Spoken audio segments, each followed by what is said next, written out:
Coba dibayangin, cuma dengan sekali tarikan napas, Anda bisa kembali ke masa lalu. Kedengarannya kayak fiksi ilmiah ya, tapi kita semua punya mesin waktu itu loh, dan mesin itu tersembunyi tepat di dalam hidung kita. Pernah nggak sih kalian lagi jalan, terus tiba-tiba kecium aroma kue yang baru mateng dan jelek, langsung keinget dapur nenek waktu kecil? Atau mungkin bau tanah basah kena hujan yang bikin kangen masa-masa main di halaman rumah dulu? Nah, ini tuh pengalaman yang kita semua pasti pernah rasain. Sebuah kilas balik yang kuat banget, yang rasanya begitu nyata, seolah-olah kita beneran ada di sana lagi. Dan ternyata pengalaman ajaib ini ada namanya loh, namanya fenomena Proust.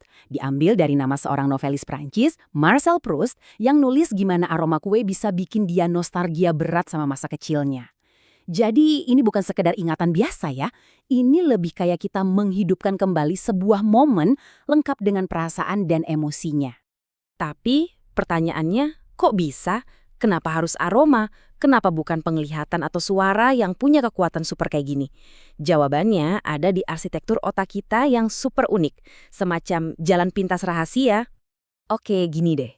Coba bayangin indera lain, kayak penglihatan atau pendengaran.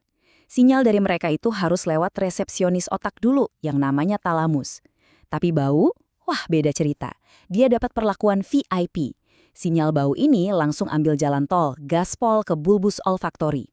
Nah, letak bulbus ini tuh tetanggaan banget sama amigdala, si pusat emosi, dan hipokampus, si pustakawan memori kita. Itulah kenapa ingatan yang dipicu bau rasanya instan dan emosional banget. Koneksinya langsung, tanpa filter, tanpa basa-basi. Jadi jelas ya, indera penciuman itu anugerah yang luar biasa. Dia yang ngasih warna ke ingatan kita dan ngasih rasa ke hidup kita. Tapi, coba deh kita berhenti sejenak dan bayangkan, gimana kalau suatu hari semua warna dan rasa itu lenyap begitu saja? Coba bayangin hidup di dunia yang senyap dari aroma. Nggak ada lagi wangi kopi di pagi hari, nggak ada parfum orang yang kita sayang, nggak ada bau masakan ibu. Tiba-tiba dunia jadi terasa hambar, datar, dan tanpa warna. Kondisi ini beneran ada dan namanya anosmia. Ini adalah kondisi di mana seseorang kehilangan kemampuan mencium bau. Penyebabnya macam-macam, bisa karena pilek biasa, alergi, cedera kepala, atau infeksi virus kayak COVID-19 yang sempat heboh itu. Buat sebagian orang untungnya ini cuma sementara, tapi buat yang lain ini bisa jadi kondisi permanen. Kutipan dari Ahmad Nadlif ini benar-benar menggambarkan kenyataan pahitnya. Ini bukan cuma soal kehilangan aroma-aroma enak, tapi ini tentang kehilangan koneksi paling dasar dengan dunia di sekitar kita. Bahkan dengan diri kita sendiri, sampai-sampai nggak bisa mendeteksi bau badan. Kehilangan indera penciuman itu lebih dari sekedar kehilangan kenikmatan loh. Ada bahaya-bahaya nyata yang sering banget kita anggap remeh, cuma karena kita terbiasa punya indera ini. Setidaknya, ada 5 komplikasi serius yang bisa muncul karena anosmia. Yuk kita bedah satu persatu. Jadi, indera penciuman kita itu sebenarnya kayak satpam pribadi kita.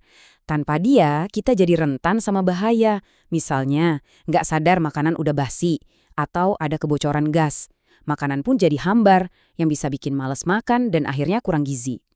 Tapi mungkin yang paling berat itu dampak nggak kelihatannya. Rasa terisolasi dan depresi.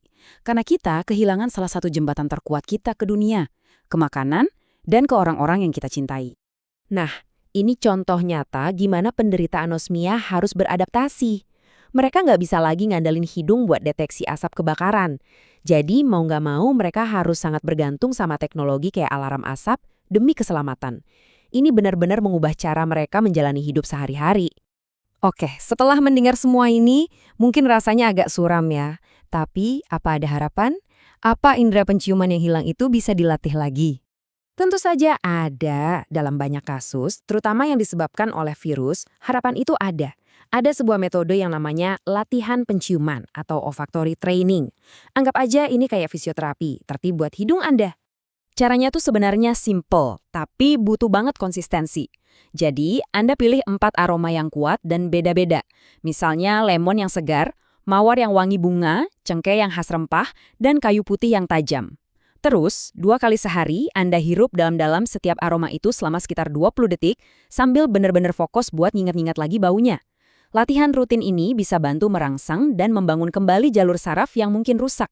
Ibaratnya membangunkan kembali indera penciuman Anda yang lagi tertidur. Jadi, indera penciuman kita itu adalah mesin waktu, penjaga, sekaligus sumber kebahagiaan. Seringkali kita baru sadar betapa berharganya dia waktu udah nggak ada. Makanya saya mau tinggalin kalian dengan satu pertanyaan ini.